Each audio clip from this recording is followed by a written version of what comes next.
우리 옆 사람과 함께 인사합시다. 예수님이 우리의 진정한 소망이 되십니다.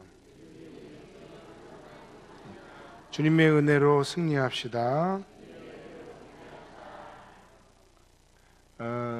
이 갈릴리 가나의 혼인잔치 얘기는 여러분이 설교를 많이 들으셨어요. 작년 6월 달쯤에도 체크해 보니까 같은 본문으로 설교를 했더라고요. 근데 요한복음으로 또 처음부터 다시 하다 보니까 또 다시 하게 됐지만, 오늘도 말씀의 은혜 가운데 무엇보다 그리스도 예수를 만나고 누구신지를 온전히 고백하는 그런 말씀이 되기를 주의 이름으로 간절히 축원합니다.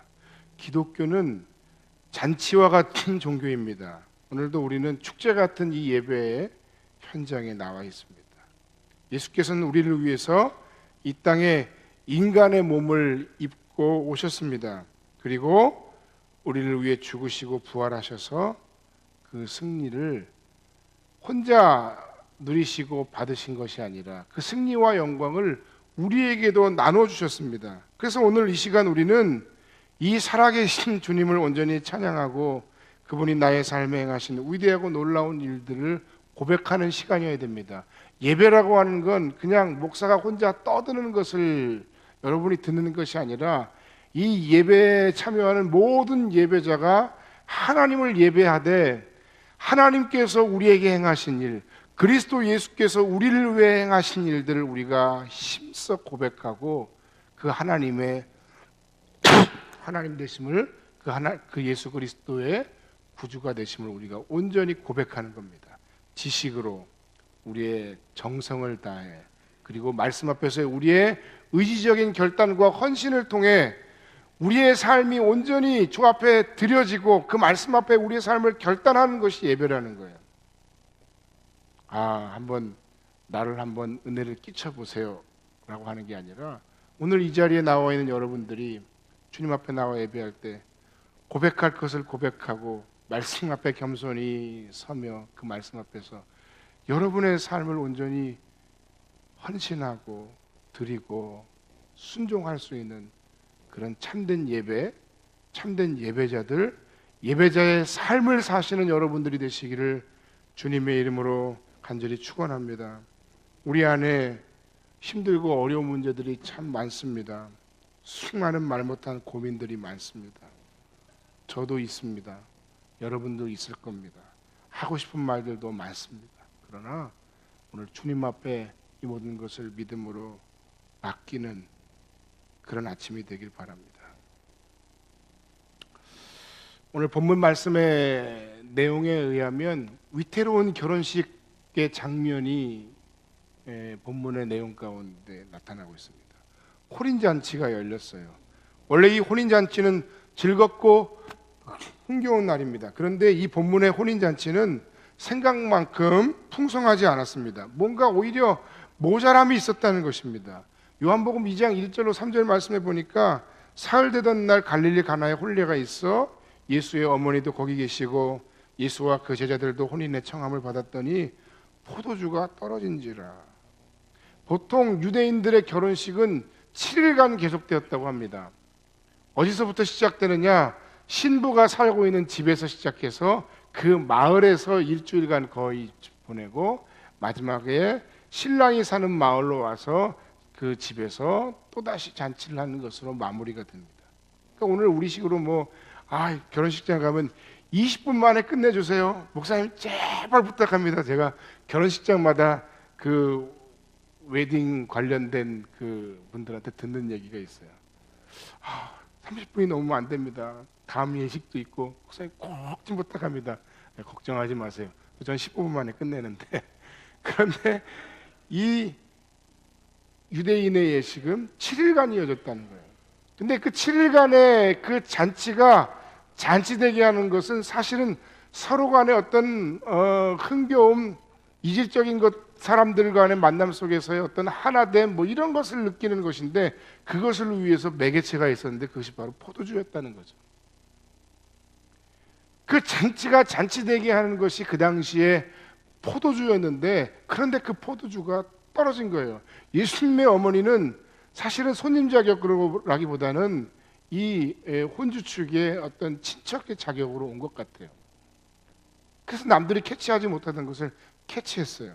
그리고는 예수님에게 그 모자람에 대해서 이야기를 했다는 겁니다. 잔치가 잔치되게 하는 것, 공동체가 공동체되게 하는 것, 가정이 가정되게 하는 것, 우리가 하나님의 사람으로서 하나님의 사람이 하나님의 사람 되게 하는 것, 그것이 무엇일까요? 우리의 인생에는 여러 가지 수만 가지 오만 가지의 모자람이 많습니다. 돈이 모자라요. 건강도 모자라요. 사랑도 모자라요. 어떤 분들은 남편이 뭐 좀 구식처럼 보일지 모르지만 벌어다 주는 월급 통장에서 뭐 돈을 얼마를 받아서 그걸 가지고 생활비를 쓰시는 분들도 있지만 어떤 분은 좀 돈을 잘 버시는 분들인 모양이죠. 제가 최근에 만났던 어떤 분은 부인한테 카드를 준대. 그럼 그 카드로 쓰는데 요새 경기가 어려운데 옛날에는 그런가 보다 했는데 너무 어려워서 제발 좀 카드를 좀 덜 쓰면 안 되겠느냐라고 얘기했더니 그거는 정말 어려워지면 그때 가서 얘기하자고 그렇게 얘기하더랍니다. 그러니까 적으면 적은 대로 부족하고 많으면 많은 대로 부족한 것이 돈이에요. 건강도 마찬가지고 그리고 사랑도 마찬가지일 겁니다. 있어도 모자라고 많아도 모자라고 모자란 대로 또 모자라는 것이 우리의 삶에 많이 있습니다. 이 모자람으로 인해서 우리는 날마다 괴로움을 겪습니다. 이 모자람으로 인한 괴로움은 끝나지 않습니다. 늘 우리는 이런 모자람을 우리가 가지고 살아갑니다. 남자도 모자라고 여자도 모자라고 돈이 많은 사람도 모자라고 돈이 적은 사람도 모자라고 다 모자라요. 부자도 가난한 자도 다 모자라요. 지위가 높아도 모자라고 지위가 낮아도 모자랍니다. 다 나름의 이 모자람을 가지고 살아가고 있습니다. 그런데 이런 우리의 인생의 모자람을 채우기 위해서 우리가 어떻게 해야 되느냐? 오늘 첫 번째 말씀 가운데 생각해 볼 주제는 이겁니다. 누구나 다 이 모자람을 겪는데 이 모자람을 우리가 어떻게 극복하고 해결해야 되느냐 하는 게 첫 번째 주제예요. 먼저는 예수님께 우리의 모자람을 가지고 나와야 된다는 것입니다. 예수의 모친 마리아는 갈릴리 가나의 혼인잔치집에 손님으로 온 것이 아니라 혼주 자격으로 친척 자격으로 왔다가 그 부족함을 알게 되었고 그 부족함에 대해서 예수님께 이야기를 했습니다. 포도주가 없습니다 라는 말로 이야기를 했습니다. 예수님의 제자들조차 예수가 누구신지 모르던 시절에 예수의 어머니인 마리아는 예수께서 어떤 분이신지를 분명하게 알았던 거죠. 그래서 그 혼인집의 위기를 이야기를 한 것이고 이 절체절명의 상황에서 이 문제를 해결하실 이는 오직 하나님밖에 없다. 오직 예수님밖에 없다라는 사실을 알았다는 것입니다. 여러분, 우리는 어려운 일들을 만날 때 너무 애를 많이 씁니다. 고민을 많이 합니다. 애간장이 녹습니다. 심지어는 머리가 빠지기도 하고 머리가 휘어지기도 합니다. 얼마나 고민이 많은지 모릅니다. 그런데 여기서는 저를 포함해서 우리가 다 마찬가지인 것 같아요. 그냥 애지간한 어려움들은 그냥 나 혼자 힘으로 극복하겠다라고 생각을 하고 그러고 하다 안 되면 우리의 삶의 그 문제를 주님 앞에 가지고 나오는 경향이 있습니다. 사실은 우리의 크고 작은 삶의 문제들마다 우리는 누구에게 가지고 나아가야 하느냐? 가장 먼저는 주님 앞에 우리의 삶의 사정을 고백하고 아뢰어야 한다는 것입니다. 우리의 부족함, 우리의 아픔과 상처, 우리의 모든 힘든 문제를 주님 앞에 가지고 나와야 합니다. 목사인 저도 주님 앞에 가지고 나아가야 합니다. 제가 여러분들 앞에 조금 더 훌륭하고 성숙하고 멋진 목사이기를 저도 기대하고 바라고 늘 고민하고 노력하지만 부족한 부분들이 있어요. 저나 여러분이나 우리가 하나님 앞에 우리의 삶의 크고 작은 문제를 날마다 낱낱이 주님 앞에 가지고 나오는 것이 바로 신앙이에요. 그런데 그 결정적이고도 그 중요한 신앙의 문제를 우리가 너무 쉽게 잊어버리는 겁니다. 요한일서 5장 14절로 15절 말씀을 보면 그를 향하여 우리가 가진 바 담대함이 이것이니 그의 뜻대로 무엇을 구하면 들으심이라. 우리가 무엇이든지 구하는 바를 들으시는 줄을 안즉 우리가 그에게 구한 그것을 또한 얻은 줄로 아느니라. 정말 우리가 우리의 현재 상황 가운데 가장 필요한 것은 예수님께 우리의 삶의 모자람의 문제를 가지고 나오는 신앙입니다. 그때 이 마리아의 간청에 대해서 예수님이 그런데 뭐라고 이야기를 하시냐면 이 일이 나하고 무슨 상관이 있습니까? 내 때가 아직 이르지 않았습니다 라고 말씀하고 계십니다. 예수님께서 말씀하시는 내 때라고 하는 것은 어떤 의미일까요? 그것은 우리를 위해서 십자가에 달려 죽으심으로 구원하시려고 오신 그 예수님께서 진정한 하나님의 아들 그리스도로 사람들 앞에 나타날 때가 지금은 아니다. 문자 그대로 혹은 그 내용의 의미를 깊이 생각해서 풀어 이야기하면 그런 걸 거예요.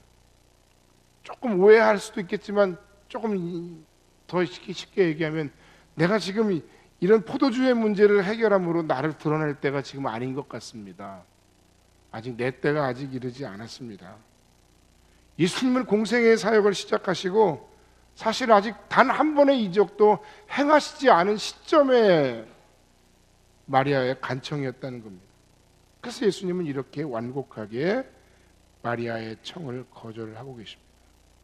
여기서 우리가 깨달아야 될 것이 있습니다.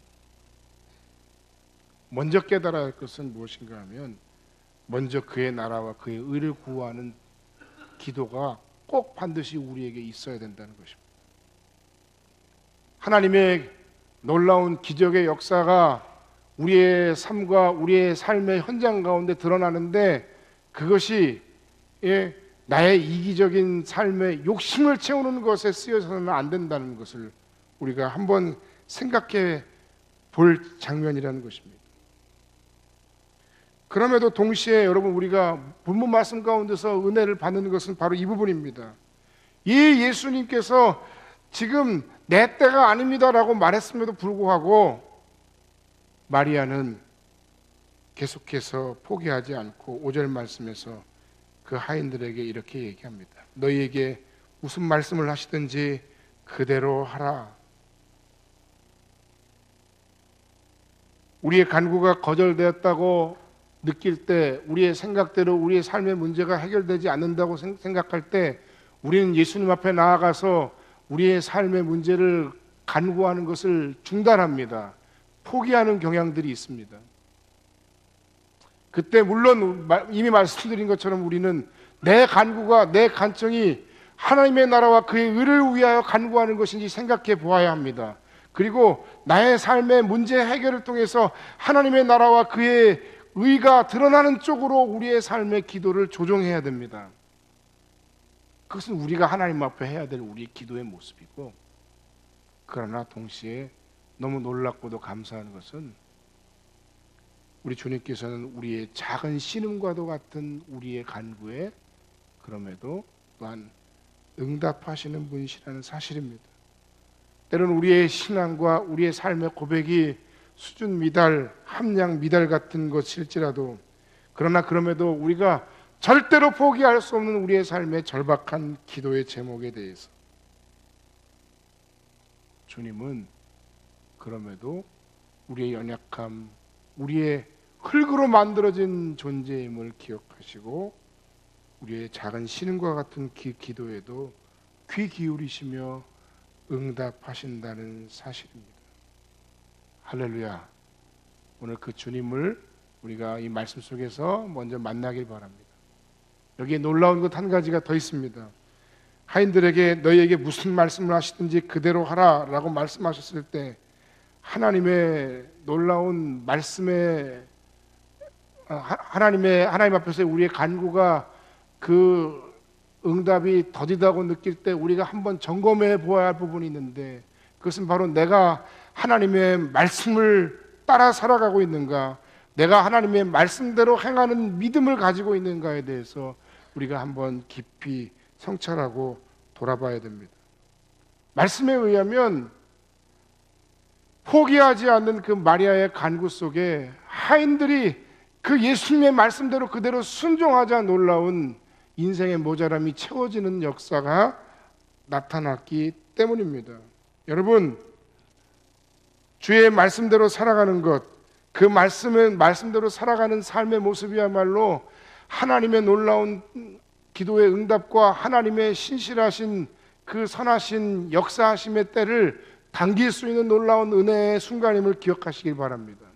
하나님을 사랑하는 자, 곧 그 뜻대로 부르심을 입은 자들에게는 모든 것이 합력하여 선을 이루느니라라고 말씀하셨는데, 그 하나님의 그 선하심이 합력하여 선을 이루게 되는 역사가 언제 이루어지고 나타나느냐 하면 바로 주님의 말씀에 순종하는 상황이라는 겁니다. 그런데 여러분, 그 순종을 하는 그 삶이 얼마나 우리가 어려운지 여러분 아십니까? 말씀대로 사는 삶이 얼마나 힘든 것인지 여러분 아십니까? 이 하나님의 말씀을 우리가 순종하고 그 말씀대로 살아갈 때 믿음의 그 순종을 통해서 하나님이 그 때를 당기신다고 우리에게 분명히 본문에서 말씀하고 있지만, 실제로 우리가 그 하나님의 말씀대로 순종하며 사는 것은 사실은 결코 쉬운 일이 아닙니다. 이미 말씀드린 것처럼 그 나라와 그 의를 구하는 것, 내 이기적인 생각과 방식이 아니라 교회 공동체를 먼저 생각하는 것, 또는 내 주변에 지극히 작은 소자 한 사람에게 정말 정성을 다해 사랑하고 섬기는 것, 혹은 우리의 지체들과의 수많은 사람들과의 관계 속에서, 혹은 내가 만나는 수많은 사람들과의 관계 속에서 내 마음에 들지 않는 그 사람들에 대해서 용서하고 먼저 손 내밀고 그리고 섬기고 사랑한다는 것, 말씀대로 순종하겠습니다, 말씀대로 순종하겠습니다, 그러니 내 삶의 문제가 꼭 해결되게 해주세요 라고 우리가 그렇게 말은 하지만, 실제로 그 말씀대로 순종하는 것이 그렇게 쉬운 인생의 삶의 결단이 아니라는 거예요. 가끔 뭐 저에게 전화가 오든지 사람들과 면담을 하든지 하다 보면 자기 부모가 갑자기 병들어 아픈데, 그냥 아픈 정도, 아픈 게 그냥 아픈 게 아니라 거의 죽어가는 지경에 뭐 사형 선고를 받았다든지, 그러면 너무 절박하니까 뭐 저한테 가끔 전화가 와요. 목사님, 과거에 제가 혹시 목사님께 뭐 잘못한 게 있을까요? 뭐 심지어는 아주 오래된 일인데 나는 몰랐는데 뭐 이렇게 교회에서 방송 장비를 뭐 어떻게 하는데 자기가 사실 뒤에서 조금 가져간 돈이 있었나 봐요. 목사님, 제가 그런 일이 있었는데 용서해 주세요. 아, 그래, 용서하고 말고 다 그건 너 수고야, 잘한 거야 라고 얘기를 해도 그게 걸렸던 거예요. 그러니까 그 삶의 어려운 순간이 오면 그런 게 다 생각이 나나 봐요. 지푸라기라도 잡고 싶은 모양입니다. 그럼에도 불구하고 그 상황 속에서 하나님이 우리의 그 절박한 간구와 기도에 응답하시는 그 상황 속에서조차 우리는 착각할 때가 있어요. 말씀대로 살고 순종하며 사는 삶에 하나님이 우리의 기도에 응답하시고, 뭐 공로를 얘기하는 건 아닙니다. 우리의 기도의 응답의 때를 당긴다라고 우리가 고백을 하고 있지만, 그렇게 말씀대로 사는 삶, 말씀대로 행하는 삶, 말씀을 알고 그 말씀대로 우리가 순종하는 삶은 결코 어려운 것이 아니라는 거예요. 뭐 저는 저 나름대로 그래도 정직하게 살려고 노력하고 섬기며 살려고 노력하는데, 그건 제 생각이지 사람들은 저를 다 그렇게 보지만은 않더라고요. 제 생각일 뿐이에요. 제가 이 이야기를 하는 이유는 혹시 저뿐만 아니라 여러분들도 한번 생각해 보시라는, 나는 정말 말씀대로 살아, 나는 정말 섬기며 살려고 노력해, 나는 정말 사랑하며 살려고 노력해, 나는 정말 겸손하게 살려고 노력해. 그런데 사실 실상을 보면 우리가 하나님 앞에, 하나님의 말씀 앞에 우리가 너무 교만할 때가 많아요. 착각 가운데 빠지며 살아갈 때가 너무 많아요. 주님의 놀라운 기적에 참여할 자는 순종하는 자입니다. 말씀대로 행하는 자들입니다. 돌 항아리 6이 놓여 있었어요. 그 돌 항아리 6을 놓여 있는데 그 항아리는 사실은 발을 닦는 용도로 갖다 놓은 항아리였어요. 거기 예수님이 물을 가득 채우라고 말씀하십니다. 그리고 그것을 연회장에게 갖다 주라고 말씀하십니다.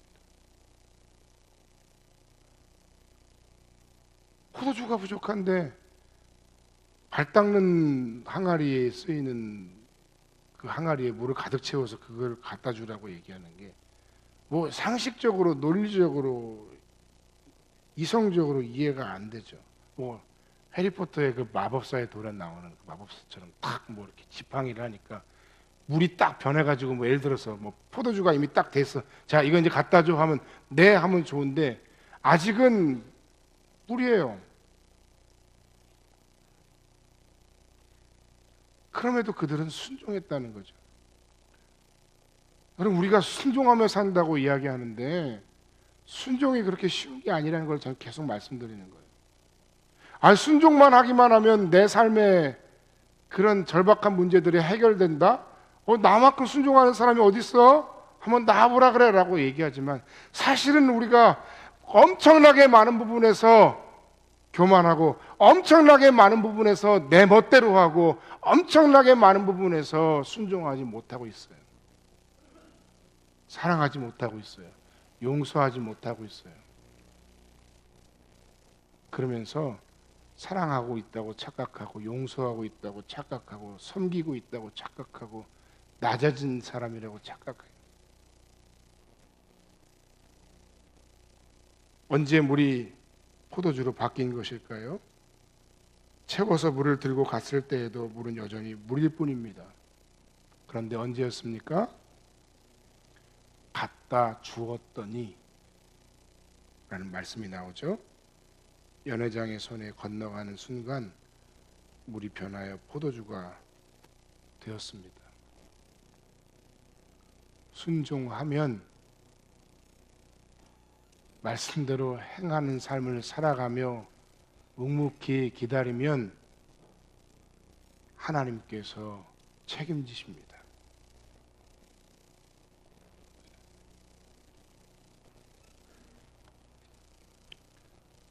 그런데 여러분, 오늘 이 말씀 속에서 우리가 정말로 생각해야 될 부분은 지금부터입니다.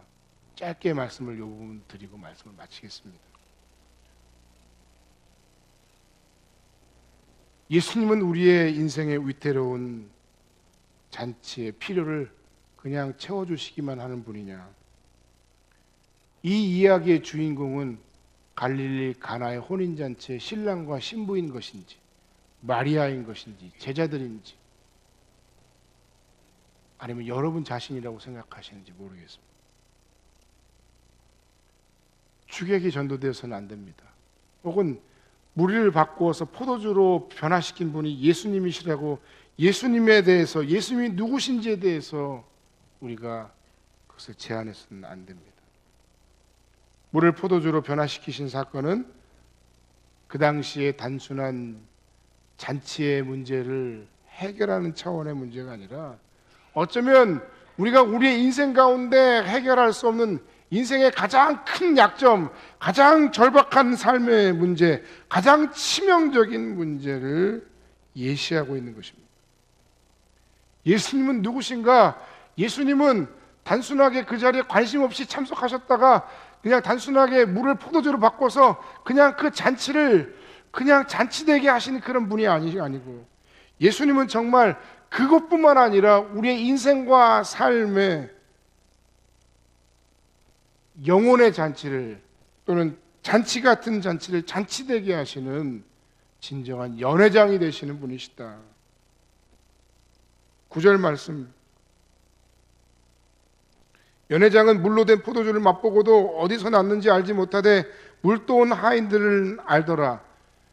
인간 연회장이 아니라 진짜 그곳에 연회장이 되시는 분, 교회의 주인이 되시는 분, 가정을 가정되게 해주시는 분, 내 삶을 정말 하나님의 자녀다운 삶으로 만들어 주시는 분이 바로 그리스도 예수시다.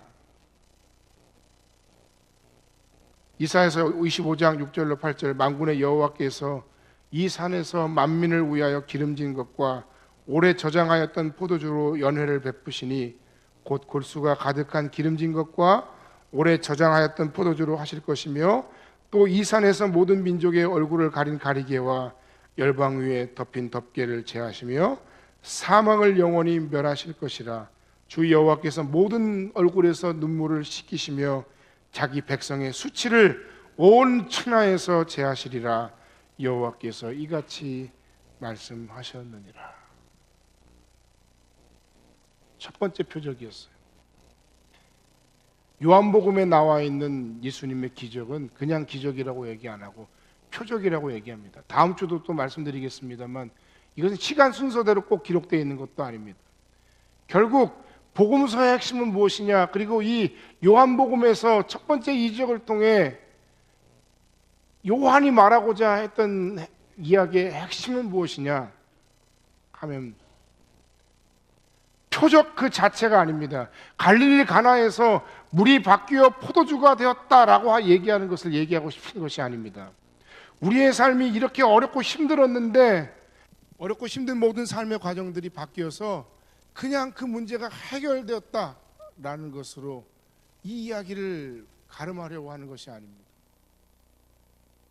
그 핵심은 무엇인가 하면 바로 예수가 누구신지를 드러내고자 하셨다는 것.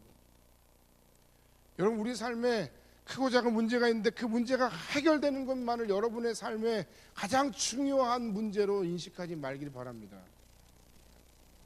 표적은 메시지 플러스 이적인데, 이 첫 표적을 갈릴리 가나에서 행하여 그의 영광을 나타내시며 제자들이 그를 믿으니라. 예수님께서 그 표적을 행하실 때에 그 행함을 통해서, 그 표적을 통해서 그의 영광이 나타나셨다. 그분이 누구신지 드러났다. 그리고 그것을 통해서 제자들이 그분을 진실로 그리스도로 믿게 되었다. 여러분, 이것이 더 중요하다는 것입니다.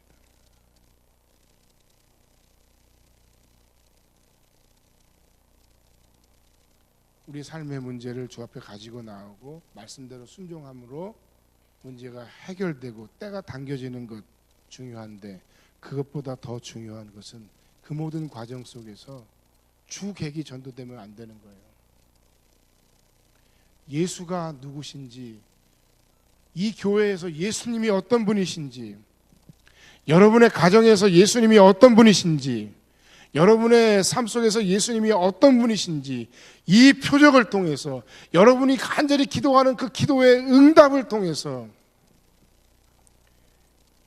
예수님을 바라보고 예수님을 고백하고 예수님을 더 깊이 묵상하는 여러분들이 되시기를 주의 이름으로 간절히 축원합니다.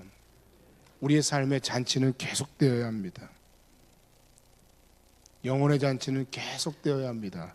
그러기 위해서는 내가 이 잔치의 주인이 되어서는 안 됩니다. 주님을 나의 삶의 진정한 주인, 삶의 잔치의 주인으로 인정하고 오실 때, 비록 지금 우리가 슬픔 가운데 있을지라도 주님은 우리에게 기쁨을 회복시켜 주실 것입니다. 나아가 우리는 영원한 기쁨의 잔치에 참여할 소망을 가지고 살아가게 될 것입니다. 대림절 첫 번째 주일입니다. 첫 번째, 두 번째, 세 번째, 네 번째 주일을 지나고 우리가 성탄절을 그 다음 날 맞이하게 되었습니다. 오늘 요한복음 2장에 나타난 그리스도 예수의 그리스도 되심을 드러내는 이 첫 번째 표적을 묵상하면서 오늘 이 성탄의 계절에 예수께서 우리에게, 나에게, 우리 교회에게 어떤 분이신지, 어떤 구주이신지를 깊이 묵상하는 그런 여러분 되시기를, 성원교회 공동체 되시기를 주님의 이름으로 간절히 축원합니다. 기도하겠습니다.